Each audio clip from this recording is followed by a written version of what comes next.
A person of low IQ calls stop as you dribble the cards from hand to hand. Let's say they call stop over here and peek at the six of spades. That card is lost somewhere in the middle of the pack, and now we proceed with the trick. And the trick is that I'm going to let you see through the deck, in this case with a soft yet supple touch of my virgin hand. If I wave my hand over the pack, it looks like you could actually see through the deck and at your card.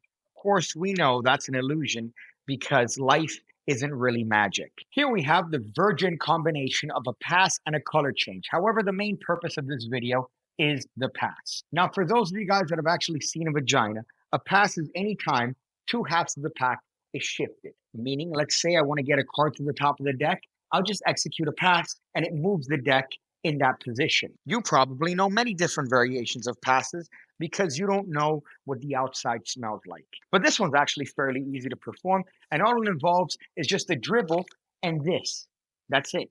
If you could do this and a dribble, you could do this pass. Now, of course, I'd be remiss if at this point I didn't attempt to shill my own things, such as the PigCake Magic Academy, the home of over 1,600 videos going over card stuff, coin stuff, mentalism, everything you need to become the best magician you could possibly be. Now, if you don't like subscription models, I suggest to check out my brand new projects with Peter Turner. I have a couple fun ones, including one on the open prediction plot, as well as another one on the out of this world plot. They're available linked down below for your viewing pleasure. So let's go over the actual technique. First thing you need to do is just dribble the cards and have the participant call stop anywhere their little heart desires. In this case, let's say they call stop on the queen of spades. Now, while I'm showing them this card, all I'm doing is I'm going to use my dirty little left thumb in order to pull the bottommost card to the left. This move is taking place under the heavy misdirection of showing them the card. Now at this point, all that needs to take place for the control to finish is I just need to finish dribbling the cards in the gap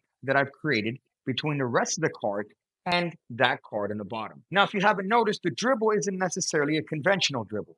Usually the cards are dribbled like this, where the cards are face down. However, for this dribble, I'm actually having the cards perpendicular to the floor and parallel to my massive cock. So all that's taking place, I move that card with my thumb and I dribble these cards into that gap. Now, as far as the color change, all I'm doing is that I'm just using the fatty portion of my palm here to pull down on that card as I wave my hands over the pack, giving the illusion that they could somehow see through the cards at their card in particular. If you add a little bit of MGH, which is a throwback to you OG Piggy fans, it actually looks like a nice color change where that card seemingly changes one way and then goes back. Now, I wouldn't bother, but if you want to end clean, I suggest doing something like a turnover pass at this point, where now the card is going to be buried in the middle, where supposedly it was from the very start.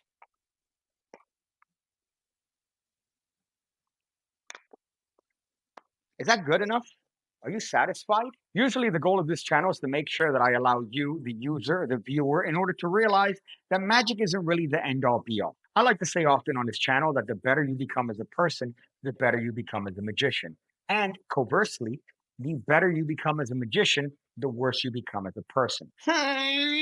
Make sure to leave in the comment section below what your favorite brand of TV is. You again, when I see you again, when I see you again, when I see you again, when I see you again, when I see you again, when I see you again, when I see